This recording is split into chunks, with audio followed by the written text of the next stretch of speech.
sounds I'm breathing in. Subscribe now and press the bell icon. Never miss an update. هلع Somali TV subscribe please. ورياه محد محسنت عشرة هذا ما برتد ورياه امتحانا لقو جراي قلن كذا نسوق هذا ورمع علن كان محوقها النيو أنا جاي امتحان مو أقاني محوقات لا ورياه عندي جوي كوهايا نفهميسا هذا إذا بدري يقول بالله وذنه وجوع عرض دول ما يكون أولان ليد واه الله هو معاني محان سميا ووالن جرباي واه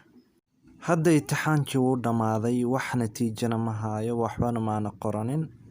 haddaba ardaydii ay iga guulaysteen anigana meeshaana soo fadhiya keligay alaabtii meesha taala dhanna waa jajabtay haddaba muuqaalkan wuxuu quseeyaa waxbarashada inay muhiim tahay oo inaad ka faa'iidaysataa fiican waa waxbarasho la'aan waa aqoon la'aan macnaha haddaa wax baran weyso adduunkan wuxuu ku taraay malaha aniga waxaan ahay booliis sidoo kale waa daalay sidaa u shaqeynaya dhidid badan iga imaaday oo nin xunoo dilaa oo la yiraahdo cabdiya nafta ii keenay ninkaana daroogo iska buuxiyaa maalin walbo saasuu daroogada u shubaya u cabaya yab aniga ilaahay amarkiis maalintii dambe waa soo qabanay haddaba ninkan waa dilaa aad u weyn xabsiga markuu cabaar ku jiro fud uu dhoomanaa meeluu gala kaala sheeg haddana isbuuc kadib aa lasoo qabanaa war heedha adi maxaad kaa qaldanniyo intee martaa jinni maataa balaa helayo war ani aqoonay ma lihdinni oo meelaa marana idinma sheegaya qasab miya dhammaantiin waa idin dili doonaa sababtoo ah gaangistarka ugu weyn magaaladana ahay booliiskaa la shaqeynaya weydiiyey war heedha ninkan see yeelnaa wuuna dhibay ninkan waa inaa maxkamadda saarnaa meeshaana kuma jiri kara haddee inuu dhuunta xataa laga yaabaa okay sidaasaan sameynaynaa wac gaashaanle hadda wac waryaahay dembiile maaniga ii booteenaysaa waxyo timaa dambas kale wallaahi bilaa inaa bambaskaa dhigana carruurta u xiraaye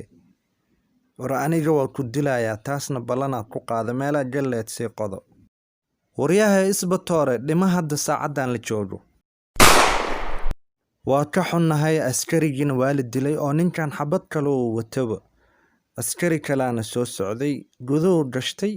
kadib dhiiggiisuuba cabbaa wadnihiisu la soo baxay waa waraadkan waa dilaa caadiya waraa askariyow ninbaa soo dila adna ima noolaanaysid ha dhammaantiin waa dhimanaysiin war aniga waxba igama qaadaysa joogso war heedha ani xabadahaada waxay igama taraayaan adna alwaaxaan qaado alwaaxa wadnaha ka geliyey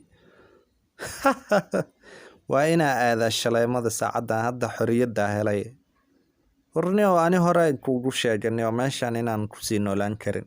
shaleemadaa imaaday anigoo raba inaad galo waxaa soo xasuustay labadii askari ay dilay lacagna ma haysan aan shaleemada ku galo hadda waxaa noqday nin waayeel ah waxaana jiraa 64 sano markaa wax dhici jirana 54 sanaan jiray wixii dhan oo iska daayay timii bombaska ahaa dambaska ahaa waa iska xiiray asxaabay like saara waana ku mahadsantiin daawashadiina holac Somali TV haddaad ku cusubtaana subscribe